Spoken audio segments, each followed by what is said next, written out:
축복 많이 받으십다. 은혜 많이 받고, 은혜 받는다라는 것은 입으로 고백만 되어지는 것이 아니죠. 은혜 받는다라는 것은 내 내면의 세계가 바뀌어졌기 때문에 외부에 드러나는 행동도 바뀌어진다라는 말씀입니다. 은혜 받으시고 우리가 하나님께서 원하시는 모습으로 살아가시기를 축복합니다. 이 땅에서 많은 사람들이 예수님에 대해서 다양하게 이야기를 합니다. 우리는 예수님에 대해서 말을 하는 것은 정확하죠. 그분은 그리스도입니다. 메시아시고 우리를 위해서 십자가에서 돌아가신 분이시고 부활하신 분이시고 승천하셔서 하나님의 보좌 우편에 앉아 계신 분이시네요. 그리고 그분을 믿는 자에게는 영으로 우리 안에 함께 내주하고 계시다라는 것을 꼭 믿으시길 바랍니다. 그런데 흥미롭고 인기가 많은 인물이면 인물일수록 다양한 서적들이 나오게 됩니다.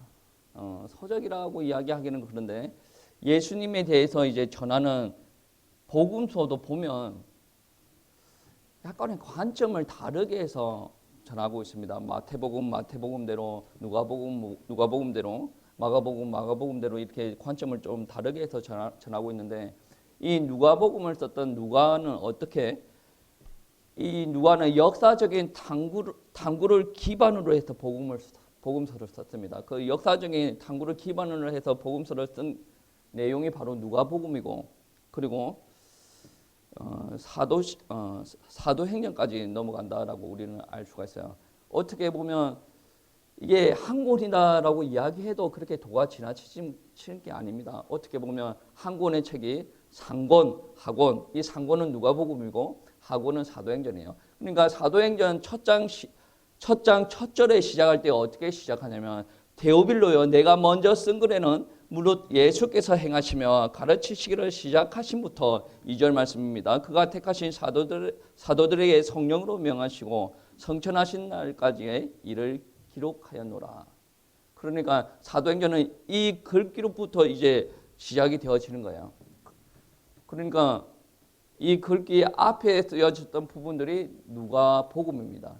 누가는 이제 예수님의 사역들을 지켜본 제자들의 이야기를 들어요. 그리고 기존에 나왔던 글귀, 그러니까 자료들을 이제 수집을 하는 과정들을 거칩니다. 여러분 사도행전에서 바울이 여행을 다닐 때 이 누가가 같이 갔거든요.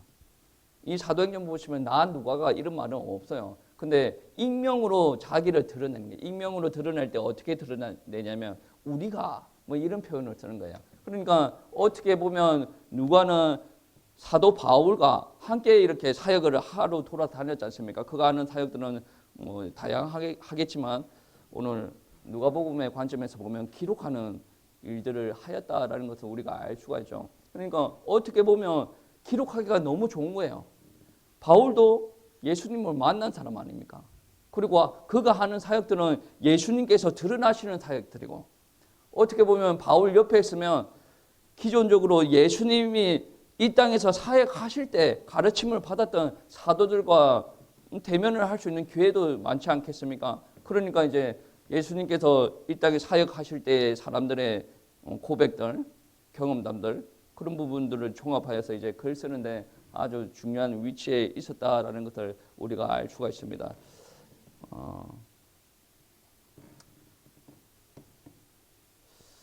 누가의 직업은 무엇일까요? 의사죠. 의사입니다. 골로새서 4장 14절 말씀에 그렇게 기록되어 있습니다. 사랑을 받는 의사 누가는 의사입니다. 대단하죠. 의사는 배운 사람 아닙니까? 배운 사람이 이렇게 예수 그리스도를 믿는다라는 것은 참으로 쉽지가 않습니다. 유대인들의 종교 지도자들, 그들은 하나님을 가장 쉽게 접할 수 있는 성경책을 끼고 사는 사람 아니에요.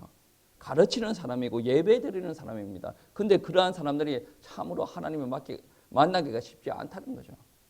어떻게 보면 저는 목사님들 중에서도 구원 못 만난 사람, 하나님을 못 만난 사람이 있다. 저는 그거를 100% 인정합니다. 저가 그렇다라는 게 아니라 충분히 그럴 수도 있다. 신학교 다닐 때 보면 저는 많은 학교를 다녀봤는데 신학교를 다니면서 무엇을 느끼냐면 세상에 이렇게 다양한 사람들이 다 있네.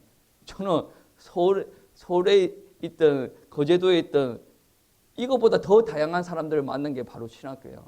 그러니까 어떻게 보면 믿음의 단계도 다양하고 내가 믿는데 말씀만 이렇게 믿는 사람이 있고 어떤 사람은 경건만 하는 사람이 있고 어떤 사람은 믿긴 믿는데 막 놀러 다니는 사람이 있고 사역자들 중에 다양한 사람들이 있습니다. 그런데 온전히 믿는 거는 참으로 쉽지 않은 것 같아요.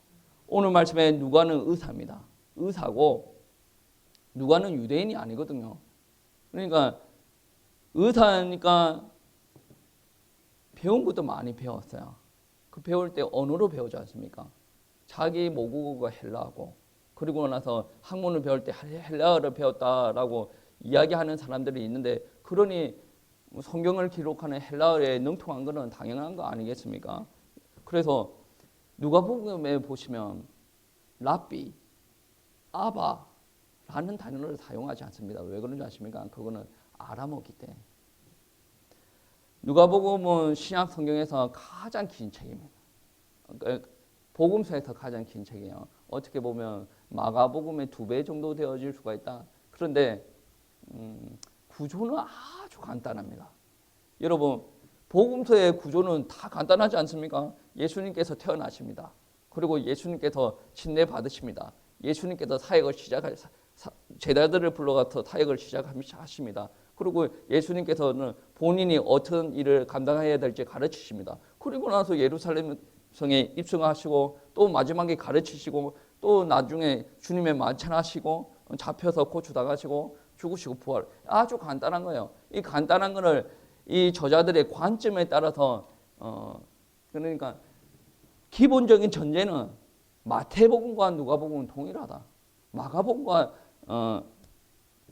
동일하다. 요한복음이 동일하다. 그런데 관점을 달리 했기 때문에 그거를 다양하게 보고 나아가면 우리의 신앙이 풍성해진다는 거예요. 저를 놓고 바라보면 초등학교 때 저를 아는 친구들은 어떨까요? 아마 제 친구들 중에 제가 목사가 됐다라고 생각하는 친구가 없을 거예요. 그때는 제가 목사를 한다라고 이야기한 적이 없거든요. 고등학교 친구도 그래요. 얼마 전에 어머니 돌아가셔가지고 제가 금요출을 마치고 대우병원을 갔다 온 적이 있는데 그 친구도 나중에 알았습니다. 그 친구가 제가 서울에서 공부할 때도 서울에 직장이 서울이어서 서울에서 만나고 이렇게 가끔 영화도 보고 그렇게 한 것 같아요. 근데 그때도 제가 목사 될 줄은 몰랐어요. 근데 나중에 자기가 장가 갈 때가 돼가지고 연락이 왔어요. 그래 내가 신학을 한다 그러니까 본인도 놀라. 그리고 대우병원 갔을 때가 제가 거의 12시 가까이 돼서 갔어요. 그래가지고 그날에 제가 문자를 받았거든요. 어머니가 코로나 때문에 이렇게 돌아가셨다. 미안하다 내가 목사니까 예배는 드려야 되지 않냐. 그러니까 빨리 오고 싶었는데 예배 드리고 막바로 왔다. 내가 어떻게 위로가 되어질지 모르겠다. 그러니까 그 친구도 나를 다 아는 것도 아니에요. 여러분이 저를 다 압니까? 여러분 저를 다 몰라요.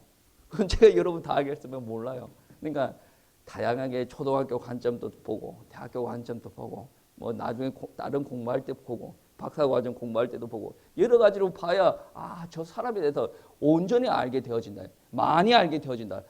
실수를 하지 않는다는 거예요. 오늘 누가복음에서는 그래요. 1장부터 3장에서는 그런 게 무엇이 기록되어 있냐면 예수님의 탄생 그리고 유년 시절 침례 그리고 예수님의 계보가 이렇게 묘사가 되었어요. 4절에서 9절까지는 갈릴리에서의 예수님의 가르치심 그리고 치유 사역에 대해서 이야기를 하는 거예요. 그리고 10장에서 19절까지 말씀은 예루살렘을 향한 예수님의 여정. 누가가 이 중간 부분에서 예수님의 순환과 예루살렘에서 들어가셔서 하셔야 될 것을 가르친 것을 자세히 설명을 하고 있습니다. 그리고 19장에서 20장 말씀해 보시면 예루살렘에서의 예수 그리스도의 가르치심이 상세히 기록되어져 있어요. 그리고 22장에서는 예수님의 체포, 그리고 23장에서는 예수님의 재판, 십자가의 죽음, 그리고 장사를 언급하고 있습니다. 24장에서는 예수님의 부활 이후의 출현, 그리고 승천에 대해서 기록을 하고 있습니다. 여러분, 누가복음과 사도행전은 연결된다 그랬죠. 연결되는데 사도행전에 처음에 데오빌리오 내가 이전에 쓴 글에는 그런 이야기를 하고 나서 바로 이야기가 나오는 부분이 뭐냐면 이제 예수님은 성천을 하셔야 돼요. 성천을 하시려고 예수님께서 대기하고 계십니다. 그 성천하기 직전에 예수님께서 하시는 말씀이 무엇이냐면 오직 성령이 너에게 임하시면 너희가 권능을 받고 예루살렘과 온 유대와 사마리아와 땅끝까지 이르러 내 증인이 되리라 하시니라. 이 말씀하시고 성천하시거든요. 그러면 이 사도행전이 이렇게 시작되는데 이게 시작이 되어지려면 누가복음은 어디까지 끌고 가야 되냐면 단순히 예수님께서 죽으셨습니다, 부활하셨습니다 이 정도까지가 아니라 죽음과 부활을 자세히 묘사가 되어져요. 그리고 부활 이후에 예수님께서 부활되어지고 나서 제자들을 어떻게 찾아가셨는지, 제자들에게 말씀을 어떻게 가르쳤는지에 대해서까지 자세히 묘사가 되어져 있다는 말씀입니다. 이게 누가복음은 마태복음과 동일하여서 구약시대의 그 구약 성경의 말씀이 어떻게 성취가 되어졌는지에 대해서 관심이 많이 있어요. 근데 이 누가는 예수님의 사역이 어디에 중점을 두고 있었나라는 것을 보고 글자를 기록한 면이 있습니다. 오늘은 이 예수님께서 어떤 사역에 관심을 가졌는가에 대해서 우리가 좀 한번 생각해 볼 필요가 있는 것 같아요. 여러분 한번 생각해 보세요. 예수님께서는 이 지상 사역할 때 어디에 가장 관심을 두었다라고 생각하세요? 제자들 아닙니까? 본인이 성천하시고 난 다음에 그 죄인들을 구원하실 복음을 가르칠 사람이 누구예요? 제자들 아닙니까? 사도들. 그 사도들한테 집중적으로 이 말씀을 가르치시는데 예수님께서는 제자들에게만 관심을 가진 게 아니에요. 여인들을 바라보고 연민을 가지시고 여인들을 바라보고 특별한 관심을 가졌다라는 것을 알 수가 있습니다. 이 누가복음이 딱 보면 다른 복음서에는 없는데 마리아, 예수님의 어머니 마리아, 신의 요한의 어머니 엘리사벳 꿈꾸는 장면들이 구체적으로 기록이 되어 있습니다.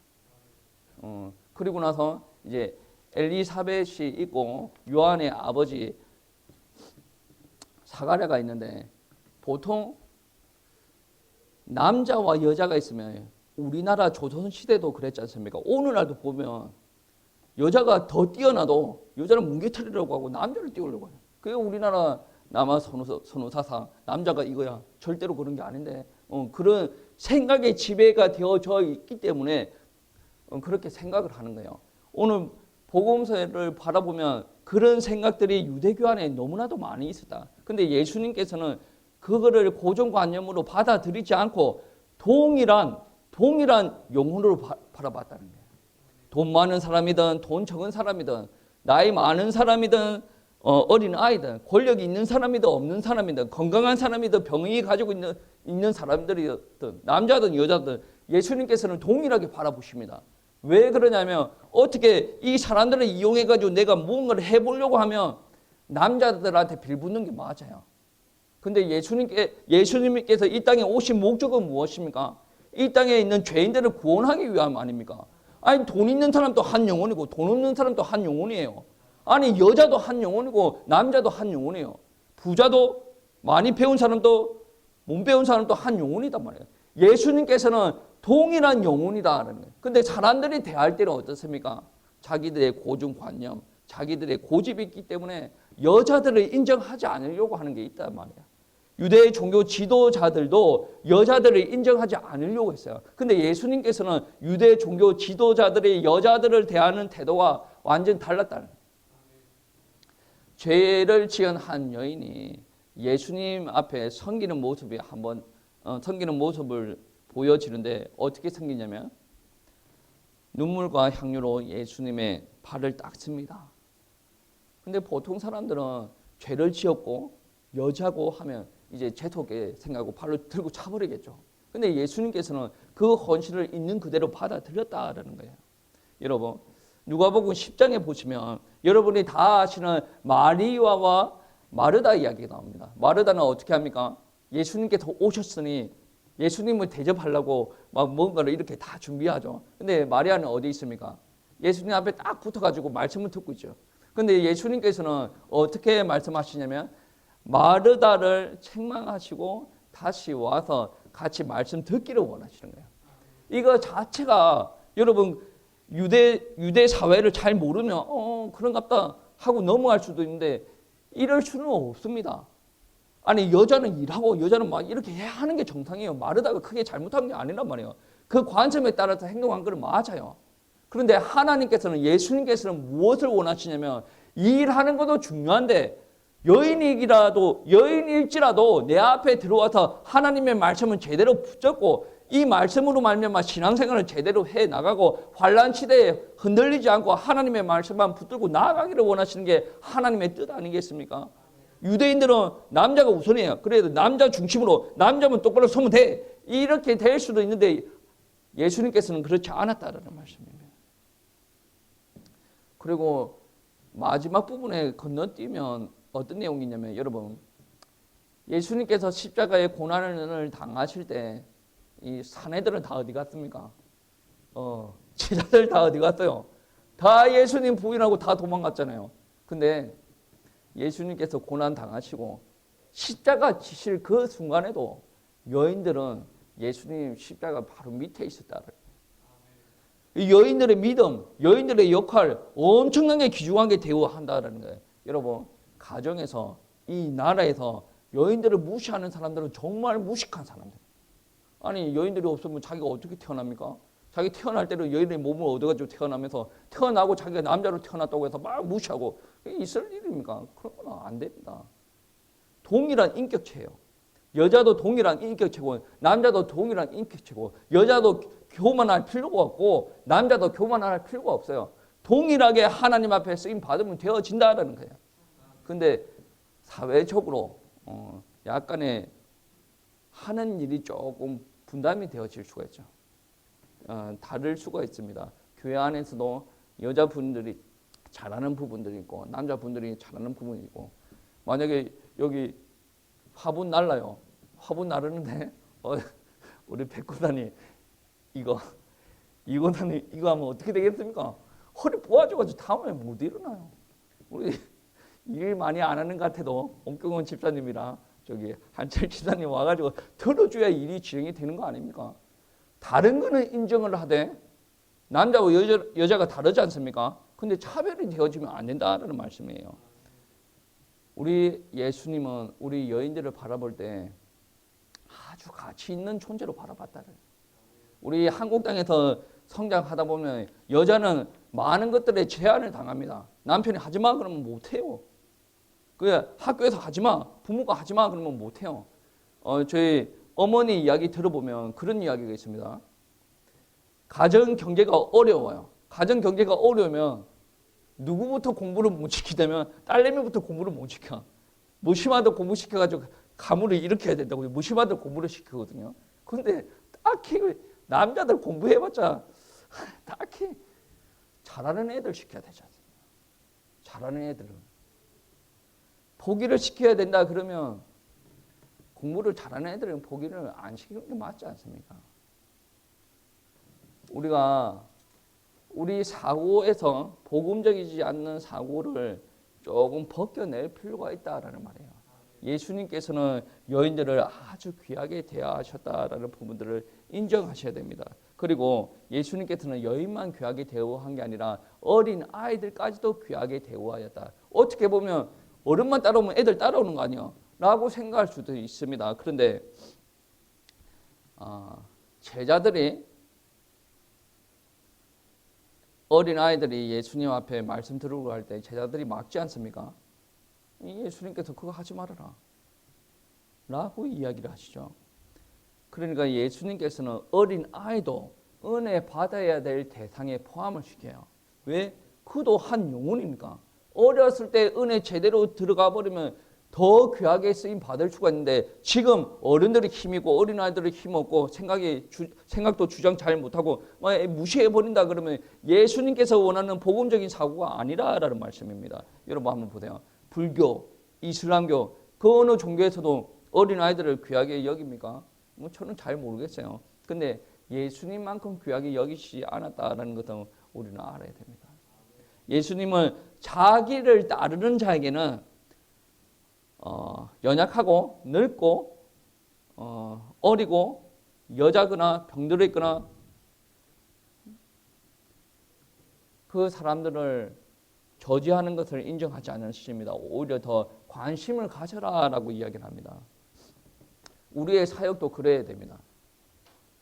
우리의 사역들이 어떻게 바라보면 사람들이 교회라는 부분들은 모임 아닙니까? 모임이다 보니 여러 사람들이 모여요. 돈 있는 사람도 모이고 많이 배운 사람도 모이고 뭐 몸 아픈 사람도 이렇게 다 같이 모입니다. 그런데 사람들의 모임이다 보니 돈 많은 사람들은 돈 많은 사람끼리 어울리려 그러고 많이 배운 사람은 많이 배운 사람끼리 어울리려 그러고 애들 교육에 관심 많은 사람은 교육에 관심 많은 사람끼리 어울리려 그러고 뭐 어떻게 보면 그 사람은 양육을 위해서 교회에서 이렇게 떨어뜨려 놨다 분리시켰다 뭐 그러면 할 말이 없는데 자기들이 알아서 나는 돈 많으니까 나 코트 하나가 몇백만 원짜리야. 근데 옆에 보니까 몇만 원짜리 입고 왔는데 수준이 안 맞아서 같이 못 노네. 구두 보니까 길 편해. 난 너랑 같이 못 놀아. 이러면 이게 그리스도인들이 맞습니까? 아니에요. 제가 공부를 이제 마쳤죠. 마치고 나서 들은 생각이 있어요. 들은 생각이 어떤 생각이냐면 교회 부흥도 목사가 해야 될 일인데 그것도 사람적인 방법으로 하는 게 아니라 예수님께서 시키는 대로 가야 되지 않겠습니까? 전도도 뭐 어려운 사람들 도와주는 것도 계속 도와줘야 되지만 전도도 예수님께서 원하시는 방법대로 해야 되지 않겠습니까? 그리고 어떻게 보면 목사도 사람인지라 뭐 목회에 도움되는 사람들 찾아다니면서 교회 성도님들 중에 찾아다니면서 이렇게 이게 힘주고 막 그래도 좋은 것 같은데 예수님은 그런가 보다 동등하게 봤다는 여자든 돈이 없든 그래서 여러분 저를 보면 좀 답답한 경우가 좀 있을 겁니다. 지금 우리 나라에서 지원하는 돈을 받고 있는 집사님 한 분 있는데 지금 몸이 많이 아파요. 그래서 제가 일주일에 한두 번 방문하고 연락도 하고 그럽니다. 어떻게 보면 목사가 막 배우고 뭐하는 저 짓거리 하고 있는데 그런 생각이 들 수도 있어요. 근데 그런 생각이 드는 건 어쩔 수 없어요. 근데 저는 뭐가 있냐면 예수님께서 시키는 대로 하는 게 맞다. 예수님께서 시키는 대로 하고 만약에 목사들이 부흥을 꿈꾸지 않는다라는 것은 말이 되어지지 않습니다. 근데 예수님께서 시키는 대로 하고 예수님께서 이대로 내버려 두면 그냥 감사함으로 받아들이고 가는 거죠. 은혜 주셔가지고 또 부흥이 있으면 부흥이 있도록 하는 거고 왜 이게 더 고집이 되어지냐면 이 교회에 있어도 되고 다른 교회도 가도 되고 근데 저는 하나님께서 이 교회에 불렀다라고 100% 확신합니다. 지금 뭐 상황이 이렇다라고 하더라도 하나님께서 이 교회에서 제가 할 일이 있다라고 저는 인정을 합니다. 그렇기 때문에 여기 있는 거잖아요. 그러면 나는 어떻게 해야 됩니까? 내가 할 수 있는 일을 해야 되는 거예요. 하나님께서 여기 보내셨다라고 한다면 하나님께서 원하시는 일을 해야 되죠. 예수님께서 하셨던 다이어를 따라 할 수는 없는데 흉내라도 내봐야 되지 않겠습니까? 여러분도 마찬가지예요. 여러분 하나님께서 여러분 불렀습니까? 하나님의 자녀로 세웠습니까? 그러면 하나님께서 예수님께서 보여주신 대로 행동을 해야 돼요. 예수님의 사고한 대로 여러분 사고를 해야 된다라는 말씀입니다. 여러분 예수님은 남자였어요. 남자였는데 연약한 여자들을 세우고 어린아이들을 세우고 그러한 일들을 하였다. 그리고 예수님은 가난한 자에 대해서 관심을 너무나도 많이 두고 있었다는 거예요. 어떻게 말하면 예수님의 생활 수준도 보통 이하였습니다. 여러분 예수님의 아버지가 목수인 건 아시죠? 예수님의 육신적인 부모 요셉과 마리아가 정결 예식 때 제물을 이렇게 바치는데 무엇으로 바치냐면 비둘기로 바칩니다. 근데 레위기 12장 말씀해 보시면 비둘기로 바치라라고 이야기하지 않고 1년 된 어린 양으로 바치라 그래요. 근데 1년 된 어린 양을 바칠 형편이 못 되거든. 산비둘기나 집비둘기를 잡아서 이렇게 예물로 드리라라고 하시거든요. 그만큼 예수님의 형편이 어려웠다. 그리고 예수님께서 어려워서 그 어려운 사람들을 생각했다라고 할 수는 없지만 자기가 경험도 하였고 그리고 마음 자체가 가난한 사람이든 부한 사람이든 같은 영혼 아니겠습니까? 여러분 누가복음 16장 말씀해 보시면 다른 복음서와 달리 독특한 말이 있어요. 나사로가 나오고 부자 이야기가 나오지 않습니까? 나사로는 누구예요? 거지 아닙니까? 부자는 부자라서 맨날 잔치를 벌리고, 근데 거지 나사로는 이제 부자가 잔치를 벌리고 있는데 나사로는 밥을 못 먹어가지고 뭐 이렇게 왔다 갔다 하다가 길거리에서 이제 객사를 하는데, 그리고 유대인들의 관점에서 보면 뭐가 있냐면 잘 사잖아. 부자가 잘 사니까 힘이 있고 부자가 잘 되어야 됩니다. 그게 고정관념이에요. 근데 예수님께서는 그 고정관념을 완전히 뒤엎어버리죠. 천국은 누가 갑니까? 천국은 누가 가요? 거지가 가요. 여러분 거지라고 해서 천국 가는 게 아니라 거지지만 예수님을 믿어서 간 거예요. 나 거지 돼가지고 천국 갈래. 거지가 되어서 천국 가는 게 아니라 거지지만 아무리 부자라도 필요 없다. 예수님을 안 믿으면 지옥에 가게 되겠다. 근데 거지일지라도 예수님을 믿게 되면 어디로 간다? 천국에 가게 되었다. 그리고 이제 예수님께서는 가난한 자들을 이렇게 보살피기를 보살피는 사역도 하셨지만 부자에 대한 경고를 잊지 않습니다. 누가복음 6장 20절 말씀에 가난한 자에게 이렇게를 향해서 이런 이야기하죠. 너희 가난한 자는 복이 있나니 하나님의 나라가 너에게 임할 것이요. 그 부자에게는 6장 24절 말씀에 그러나 화 있을진저 너희 부유한 자여 너희는 위로를 이미 받았도다라고 이야기합니다. 사복음서에서 많이 이야기되고 있는 부자 관리에 대해서 이야기를 하고 있습니다. 어떻게 보면 청년이라고도 이야기를 하죠. 그는 영생을 얻으려면 구원을 받으려면 어떻게 해야 됩니까? 라고 이야기를 합니다. 그러면서 하는 말이 나는 간음하지도 않고 살인하지도 않고 도둑질하지도 않고 거짓 증거하지도 않고 부모를 잘 공경하였다. 어렸을 때부터 이거를 잘 지켰습니다. 그러면 나는 구원 받을 수 있는 거 아니겠습니까? 라고 이야기하는 거죠. 어려서부터 이거를 다 지켰습니다. 예수님께서는 그 마음을 다 하시고 어떻게 말씀하십니까? 여러분 아마 신앙생활 하시면서 다 들었을 겁니다. 너에게 아직 부족한 것이 한 가지가 있다. 너의 재산을 다 팔아서 가난한 자를 섬기고 나를 따르라 라고 이야기합니다. 근데 이 부자는 어떻게 받아들입니까? 자기 재산을 포기하지는 않죠. 그리고 떠나버립니다.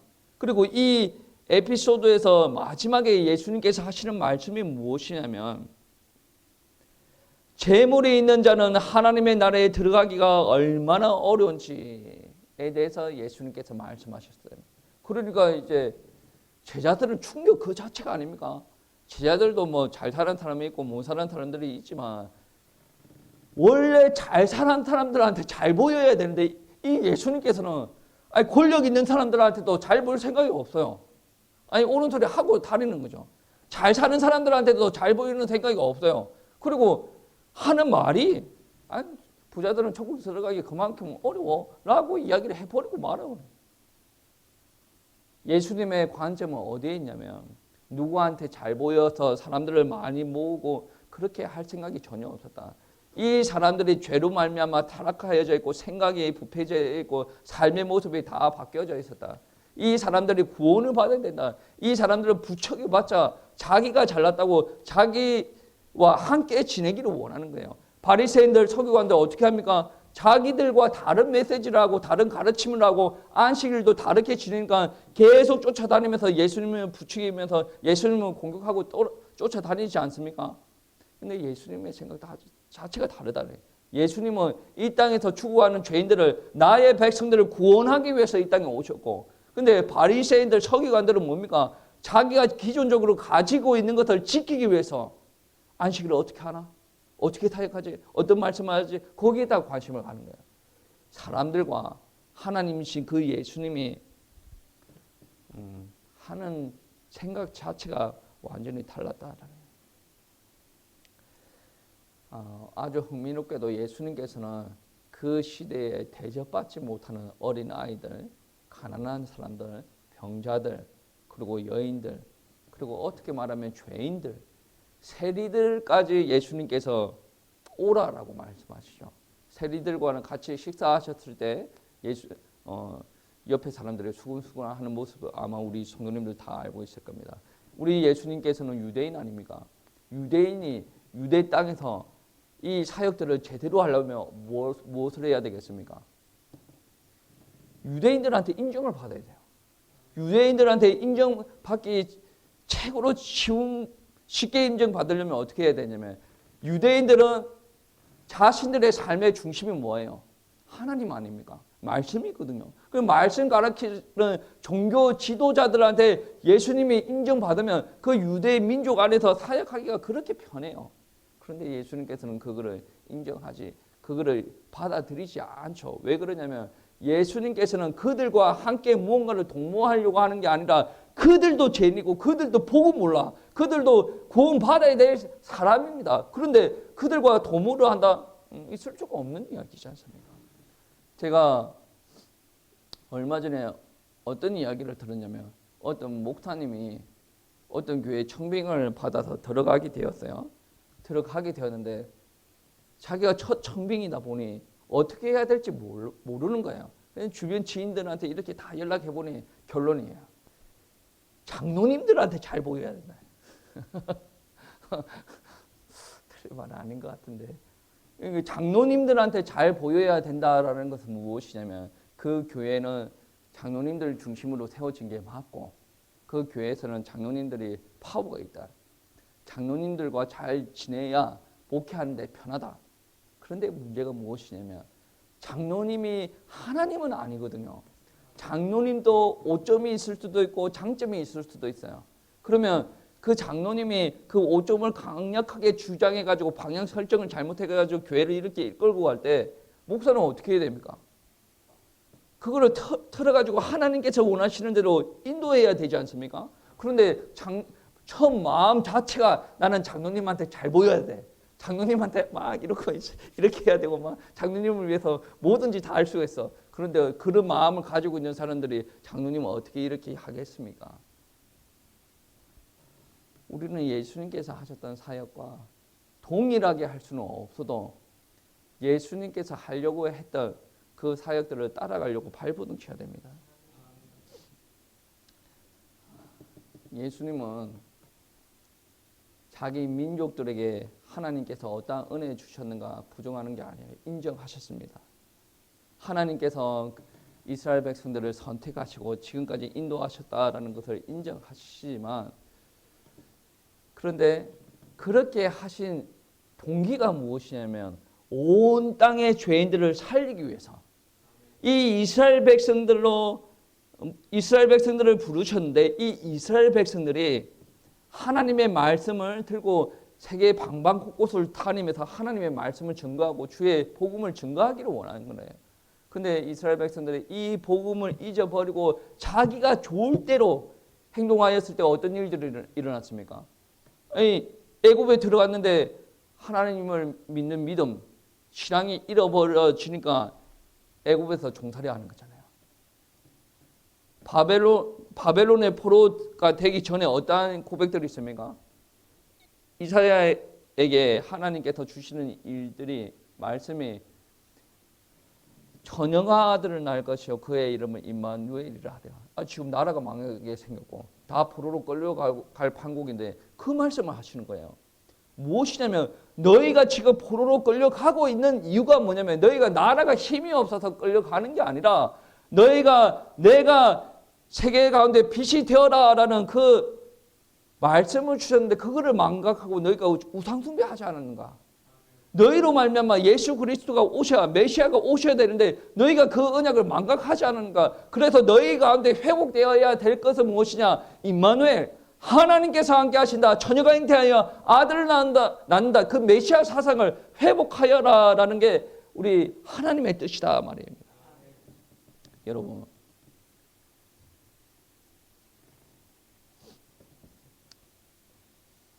유대인들, 바리새인들은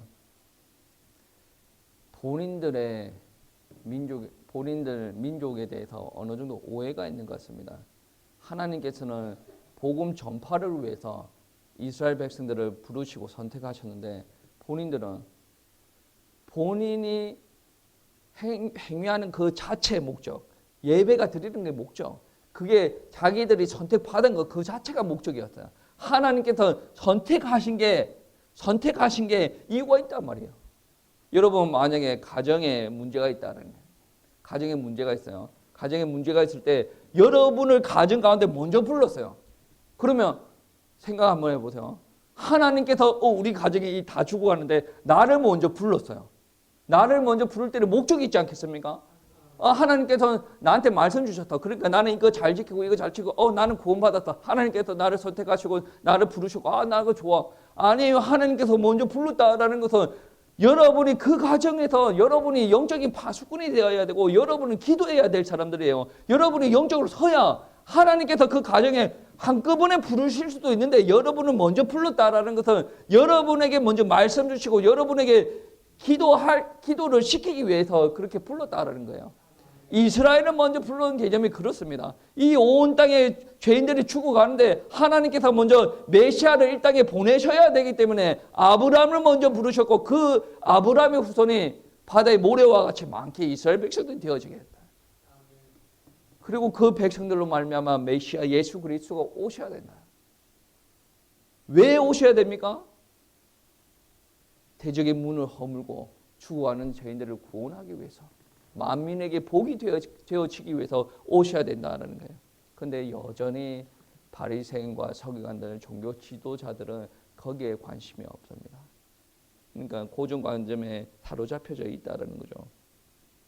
이스라엘 백성 중에 많은 사람들이 자기네들이 로마의 속국이 되어져 있기 때문에 위로를 받기 원했던 것은 맞는 것 같습니다. 그리고 예수님께서도 위로를 주려고 하셨고, 그런데 누가복음 3장 말씀에 보시면 예수님의 계보 이야기가 나오는데 어디까지 거슬러 올라가냐면 아담까지 거슬러 올라갑니다.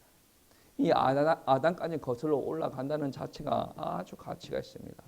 그러니까 이스라엘 이 민족을 구원하셨지만 하나님께서는 이 이스라엘 민족에만 관심 있는 게 아니에요. 아담의 후손이 다 죄악 가운데 있는데 그 죄악 가운데 있는 모든 사람들을 구원하시기를 원해요. 그 사람들에게 복음이 전파가 되어지기를 원하시래요. 예수님께서 하시는 말씀 중에 이 복음이 땅끝까지 전파가 되어지고 난 다음에 끝이 오리라라고 말씀하셨지 않습니까?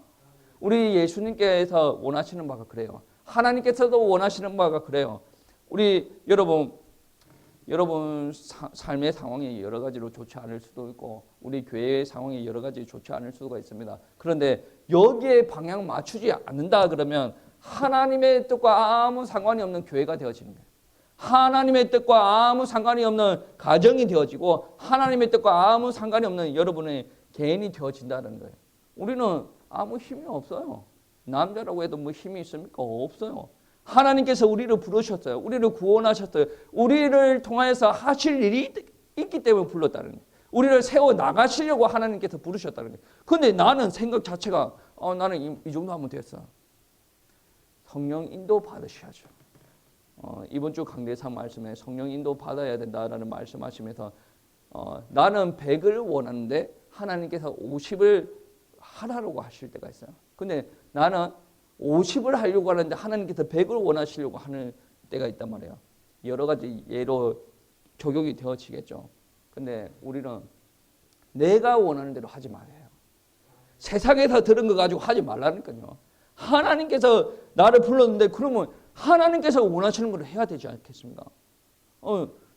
저 나이가 아직 젊어요. 아직 40대란 말이에요. 근데 남들이 그제도 이 섬에 있다 그러면 그럽니다. 얼마나 웃기네. 푹 그래요. 근데 저는 푹 웃는 거 보고 왜 어때서 거제도가 어때서 여러분 거제도가 뭐 부끄럽습니까? 저는 절대로 부끄럽지가 않아요. 하나님께서 세워 있는데 하나님의 종을 보낸다는 것은 아주 자부심을 느껴야 되는 거 아니겠습니까? 아무도 자부심 안 느끼고 한 명만 느껴. 자부심 느껴야 되지 않습니까? 그러니까 우리는 하나님께서 세우셨고 하나님께서 부르셨다 그러면 하나님께서 원하시는 방향대로 인도받아야 돼요. 여러분도 마찬가지입니다. 하나님께서 세우셨고 하나님께서 불렀어요. 하나님께서 내 사랑하는 딸아, 아들아, 나는 너를 사랑하기를 원하고 너를 세우기를 원하고 너를 통해서 나의 복음과 말씀, 나의 거룩과 나의 사랑을 전달하기를 원한다 라고 되어졌으면 나는 뭐 해야 됩니까? 하나님께서 부르신 게 인정이 되어지면 하나님께서 원하시는 대로 살아가야 돼요. 하나님께서는 이거 그거 아닌 것 같은데 신앙의 점검이 필요할 시점이에요. 우리 예수님의 마음은 늘 동일합니다. 구원, 죄인들의 구원. 돈은 많이 있고 적게 있고 문제가 아니에요. 바보고 천재고 문제가 아니란 말이에요. 누가복음 13장 29절 말씀에 이렇습니다. 사람들이 동서남북으로부터 와서 하나님의 나라 잔치에 참여하려니 예수님께서 이걸 원하시네요. 하나님의 나라의 잔치를 하기 원하네요. 아무리 돈이 많다 그래도 이 잔치에 참여하기를 원하지 않는 사람은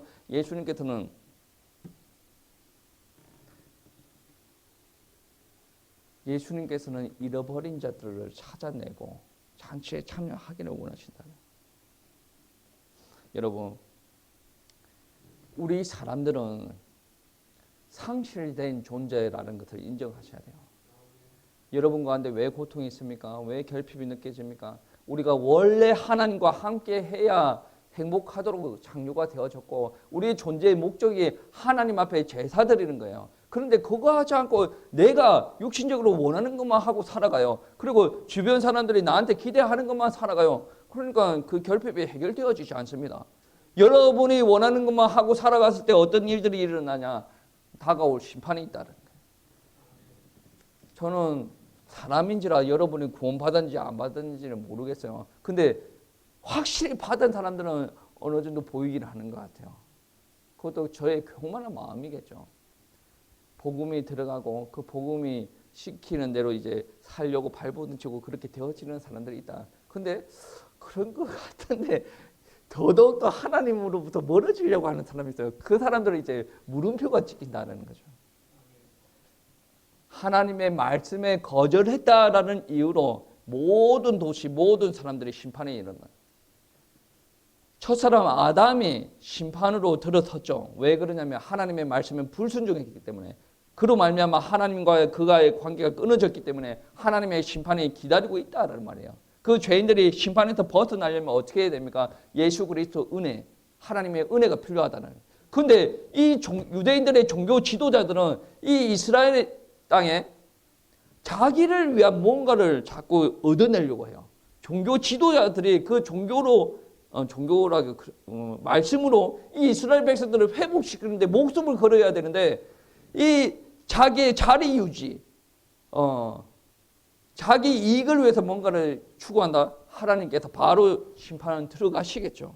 여러분, 구원이라는 것은 저와 여러분에게 너무 중요한 거예요. 이 누가복음에서도 구원에 대해서 자꾸 이야기하고 있습니다. 어떻게 보면 삭개오 이야기도 그렇게 받아들여질 수가 있죠.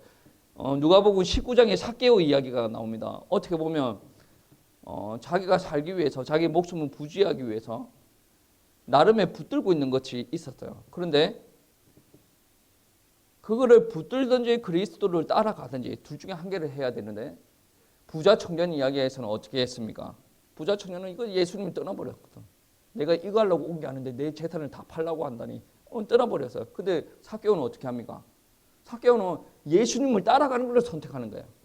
여기에서 바로 구원의 역사가 일어난다라는 말씀입니다. 예수님은 구약 선지자가 예언했던 자기 몸을 들여서 자기 몸을 예수님 앞에 하나님 앞에 들여서 희생 제물로 드리는 그러한 부분들을 모두 다 이루어 나가셨다라는 거예요. 예레미야 선지자는 죄 사함에 대해서 이야기했어요. 그 죄 사함을 우리 예수님께서 다 이루셨다라는 거예요. 이 죄 사함은 십자가에서 죄 사함은 유대인들에게만 죄 사함에 해당하는 게 아니라 모든 족속에게 이 죄 사함의 복음이 전파가 되어지고 죄악 가운데 있다가 마귀의 손에 잡혀서 막 이리 끌려다니고 저리 끌려다니고 고통 가운데 있는 사람들이 주님의 복음을 받고 하나님의 자녀가 되는 거예요. 그때부터 내가 열심히 노력해서 되는 부분들이 아니라 하나님께서 나에게 임하여 주시다. 하나님께서 은혜를 베풀어 주시고 하나님의 영광과 긍휼이 내 가운데 임하는 거예요. 그때부터 되어지는 일들이 일어나는 거죠. 오직 성령이 너에게 임하시면 너희가 권능을 받고 땅끝까지 증인 되리라. 되어진다라는 거예요. 그 전에 제일 먼저 우리가 해야 되는 부분들이 뭐예요? 내가 뭐를 해야 되겠다. 그것도 중요한데 제일 먼저 해야 되는 게 뭡니까? 하나님의 영으로 충만케 되어지는 것이 우리가 먼저 해야 되는 부분이에요. 위대한 메시지가 이 메시지입니다. 하나님을 알도록 우리가 지원받았는데 우리가 죄로 말미암아 하나님과 분리가 되었어요. 그리고 이 분리된 우리 행위로 말미암아 우리는 심판을 받게 되어졌습니다. 그러나 하나님께서 그리스도 안에서 크신 사랑으로 오셔서 벌 받지 않도록 이제 우리를 구원하셨다라는 말씀입니다. 예수님은 지금도 회개하고 믿으라라고 우리를 부르십니다.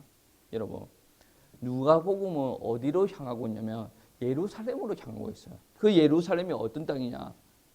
예수님이 십자가에 달려 죽으신 땅이고, 예수님이 여자나 어린아이처럼 모욕을 당했던 땅이고, 예수님이 거지보다 더 가난하게 된 곳이 바로 예루살렘이다. 그리고 예수님이 배반자로부터 멸시를 받았던 곳이 그 예루살렘이고, 사마리아 여인과 실패한 제자들에게 버림을 받았던 데가 바로 이 땅이다. 왜 이렇게 버림을 받고 예수님께서 십자가에서 고초를 당하셨냐?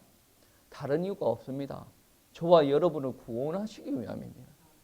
그게 왜 그렇게밖에 구원이 되어지지 않습니까? 다른 다양한 방법이 있는데 하나님께서 그렇게 정해놨어요. 아담이 죄를 범하고 난 직후에 하나님께서 어떻게 언약을 주셨냐면 여자의 후손이 뱀의 머리를 상하게 할 것이다 라고 이야기하지 않습니까? 여자의 후손이라는 말은 그냥 여자의 몸에서 난 그러한 후손들을 이야기하는 것이 아니라 처녀의 몸에 남자와 전혀 관계가 없는 처녀의 몸에 성령으로 잉태되어서 죄 없이 난 그 메시아로 말미암아 우리 죄가 사하여진다라는 말씀입니다.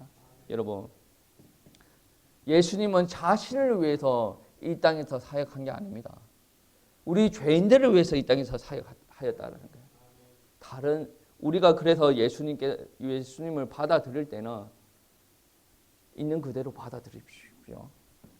예수님은 나의 죄를 위해서, 나를 구원하시기 위해서, 나를 하나님의 자녀로 삼기 위해서, 내가 천국 백성으로 되어지기 위해서, 내가 죽고 나서 하나님의 나라로 올라가기 위해서 예수님께서 그 고초를 당하셨다.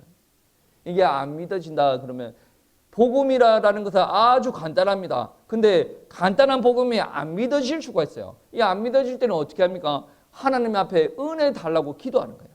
은혜로 말미암아 믿음이 나고 그 믿음으로 말미암아 예수가 그리스도라고 고백이 되어질 수가 있다는 거예요. 예수님 안에서 우리가 유일한 소망이 있다면 그 소망은 예수님으로 말미암아 예수님을 믿음으로 말미암아 우리가 구원받는다라는 거예요. 근데 그 구원 받고 난 뒤에는 우리가 누구든지 상관이 없다는 거예요. 아담의 후손으로 태어났다라고 하더라도 상관이 없어요. 예수님께서 그렇게 고초를 당하셨던 것 같이 가난하더라도 상관이 없고 유명하지 않더라도 상관이 없고 여자라도 상관이 없어요. 우리가 배움이 없고 무식하다라고 해도 상관이 없어요. 이거는 하나님께서 우리에게 은혜 주시면 그 즉시 우리는 하나님의 나라의 백성이 되어질 수가 있고 우리가 하나님의 자녀가 되어질 수가 있다는 거예요. 이 시간에 우리가 찬양을 하시고 난 뒤에 우리에게 믿음 허락하여 주셔서 진정으로 하나님이 크게 믿어지고 단단한 믿음 가운데서 주의 복음을 위해서 귀하게 쓰임받는 주의 백성들 되어지게 해달라고 기도하시겠습니다.